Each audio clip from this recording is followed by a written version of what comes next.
इस वर्ष के अंतिम सप्ताह में है।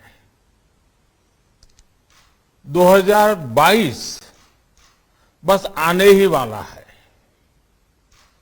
आप सभी 2022 के स्वागत की तैयारी में जुटे हैं, लेकिन उत्साह और उमंग के साथ ही ये समय सचेत रहने का भी है। आज दुनिया के कई देशों में कोरोना के नए वेरिएंट ओमिक्रॉन की वजह से संक्रमण बढ़ रहा है। भारत में भी कई लोगों के ओमिक्रॉन से संक्रमित होने का पता चला है। मैं आप सभी से आग्रह करूंगा कि पैनिक न करें। हां, सावधान रहें, सतर्क रहें, मास्क उसका भरपूर उपयोग करें और हाथों को थोड़ी थोड़ी देर पर धुलना, इन बातों को हमें भूलना नहीं है। आज जब वायरस म्यूटेट हो रहा है तो हमारी चुनौतियों का सामना करने की ताकत और आत्मविश्वास भी मल्टीप्लाई हो रहा है। हमारी इनोवेटिव स्पिरिट भी बढ़ रही है। आज देश के पास 18 लाख आइसोलेशन बेड्स हैं,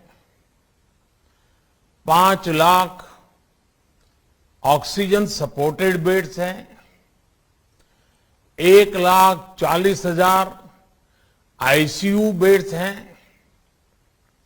आईसीयू और नॉन आईसीयू बेड्स को मिला दें तो 90,000 बेड्स विशेष तौर पर बच्चों के लिए भी हैं।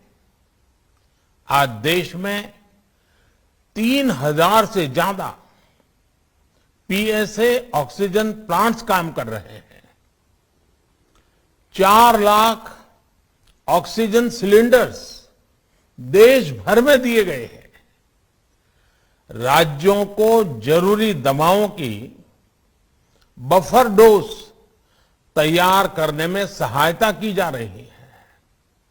उन्हें पर्याप्त टेस्टिंग किट्स भी मुहैया कराई जा रही है। साथियों, कोरोना वैश्विक महामारी से लड़ाई का अब तक का अनुभव यही बताता है कि व्यक्तिगत स्तर पर सभी दिशा निर्देशों का पालन कोरोना से मुकाबले का बहुत बड़ा हथियार है। और दूसरा हथियार है वैक्सीनेशन। हमारे देश ने भी इस बीमारी की गंभीरता को समझते हुए बहुत पहले वैक्सीन निर्माण पर मिशन मोड में काम करना शुरू कर दिया था। वैक्सीन पर रिसर्च के साथ साथ ही approval processes, supply chain, distribution, training, IT support system, certification पर भी हमने निरंतर काम किया। इन तैयारियों का ही नतीजा था कि भारत ने इस साल 16 जनवरी से अपने नागरिकों को वैक्सीन देना शुरू कर दिया था। ये देश के सभी नागरिकों का सामूहिक प्रयास और सामूहिक इच्छा शक्ति है कि आज भारत 141 करोड़ वैक्सीन डोज के अभूतपूर्व और बहुत मुश्किल लक्ष्य को पार कर चुका है। आज भारत की वयस्क जनसंख्या में से 61% से ज्यादा जनसंख्या को वैक्सीन की दोनों डोज लग चुकी हैं। इसी तरह वयस्क जनसंख्या में से लगभग 90% लोगों को वैक्सीन की एक डोज लगाई जा चुकी है। आज हर भारतवासी इस बात पर गर्व करेगा कि हमने दुनिया का सबसे बड़ा, सबसे विस्तारित और कठिन भौगोलिक स्थितियों के बीच इतना सुरक्षित वैक्सीनेशन अभियान चलाया। कई राज्य और विशेष तौर से टूरिज्म की दृष्टि से महत्वपूर्ण राज्य जैसे गोवा, उत्तराखंड, हिमाचल जैसे राज्यों ने 100% सिंगल डोज वैक्सीनेशन का लक्ष्य हासिल कर लिया है। आज देश के दूर सुदूर गांवों में जब 100% वैक्सीनेशन की खबरें आती हैं तो मन को संतोष होता है। यह प्रमाण है हमारे हेल्थ सिस्टम की मजबूती का, हमारी टीम डिलीवरी का, हमारे हेल्थ केयर वर्कर्स के डेडिकेशन और कमिटमेंट का, और देश के सामान्य मानवी के अनुशासन और विज्ञान में उनके विश्वास का। हमारे देश में जल्दी ही नेजल वैक्सीन और दुनिया की पहली डीएनए वैक्सीन भी शुरू होगी। साथियों, कोरोना के खिलाफ भारत की लड़ाई शुरू से ही वैज्ञानिक सिद्धांतों, वैज्ञानिक परामर्श और वैज्ञानिक पद्धति पर आधारित रही है। पिछले 11 महीने से देश में वैक्सीनेशन अभियान चल रहा है। देशवासी इसके लाभ भी महसूस कर रहे हैं। उनकी रोजमर्रा की जिंदगी सामान्य हो रही है। आर्थिक गतिविधियां भी दुनिया के कई देशों की तुलना में उत्साहजनक रही हैं। लेकिन साथियों, हम सभी जानते हैं कि कोरोना अभी गया नहीं है।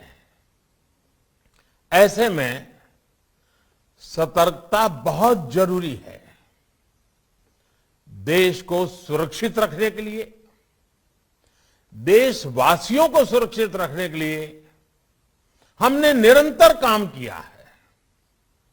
जब वैक्सीनेशन शुरू हुआ तो उसमें भी वैज्ञानिक सुझावों के आधार पर ही ये तय किया गया कि पहली डोज किसे देना शुरू किया जाए, पहली और दूसरी डोज में कितना अंतराल हो, स्वस्थ लोगों को कब वैक्सीन लगे, जिन्हें कोरोना हो चुका है उन्हें कब वैक्सीन लगे, और जो कोमॉर्बिडिटी से ग्रस्त हैं उन्हें कब वैक्सीन लगे। ऐसे निर्णय लगातार किए गए और ये परिस्थितियों को संभालने में काफी मददगार भी साबित हुए हैं। भारत ने अपनी स्थिति परिस्थिति के अनुसार भारत के वैज्ञानिकों के सुझाव पर ही अपने निर्णय लिए हैं। वर्तमान में ओमिक्रॉन की चर्चा जोरों पर चल रही है। विश्व में इसके अनुभव भी अलग अलग है, अनुमान भी अलग अलग है। भारत के वैज्ञानिक भी इस पर पूरी बारीकी से नजर रखे हुए हैं, इस पर काम कर रहे हैं। हमारे वैक्सीनेशन को आज जब 11 महीने पूरे हो चुके हैं तो सारी चीजों का वैज्ञानिकों ने जो अध्ययन किया है और विश्व भर के अनुभवों को देखते हुए आज कुछ निर्णय लिए गए हैं।